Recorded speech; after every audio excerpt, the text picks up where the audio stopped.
shot not put away. He doesn't miss too many. Oh, that's gone. অবহেলার পাত্র হিসেবে বাংলাদেশ টিমের বাইরে বসিয়ে থাকা সাব্বির রহমানকে এবার যেন বাংলাদেশ টিমে ভিড়িয়েছেন বিসিবিতে নতুন আসা ফারুক আহমেদ। আর যা দেখে রীতিমতো অবাক হয়েছেন হাজারো কোটি ক্রিকেট ভক্ত সমর্থকরা। হ্যাঁ দর্শক, বিস্তারিত জানুন পুরো ভিডিও জুড়ে।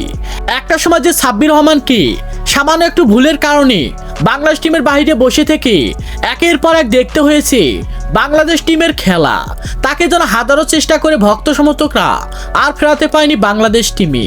কারণ হলো যে সে ভুল করেছিল বিসিবি বস নাজমুল হাসান পাপনের কাছে, আর সে ভুলের কারণে যেন এখন পর্যন্ত সাব্বির রহমানকে দেখা যায়নি বাংলাদেশ টিমের হয়ে খেলতে।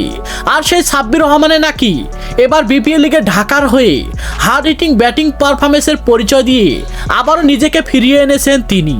আর তার এমন ব্যাটিং পারফরমেন্স দেখে আবার যেন তাকে বাংলাদেশ টিমে ফেরাতে চায় বাংলাদেশের বিসিবিতে নতুন আসা ফারুক আহমেদ। ফারুক আহমেদের কথা হলো যে কোনোভাবে হোক আবারও আমি বাংলাদেশ টিমকে আগের মতো টিম করে বানাবো, আর তার বিনিময়ে যদি আমাকে আবারও সেই আগের প্লেয়ারকে ফেরাতে হয় তারপর আমি আগের প্লেয়ারকে ফিরিয়ে আবারও বাংলাদেশ টিমকে শক্তিশালী করে তুলবো।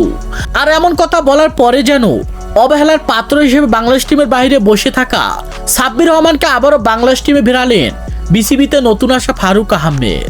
তো দর্শক, পারবে কি শেষ পর্যন্ত ফারুক আহমেদ আবারও বাংলাদেশ টিমকে নতুন করে সাজিয়ে আবারও শক্তিশালী করতে? সে বিষয়ে আপনাদের গুরুত্বপূর্ণ মতামত জানাবেন আমাদের ভিডিওর কমেন্ট বক্সে। ধন্যবাদ।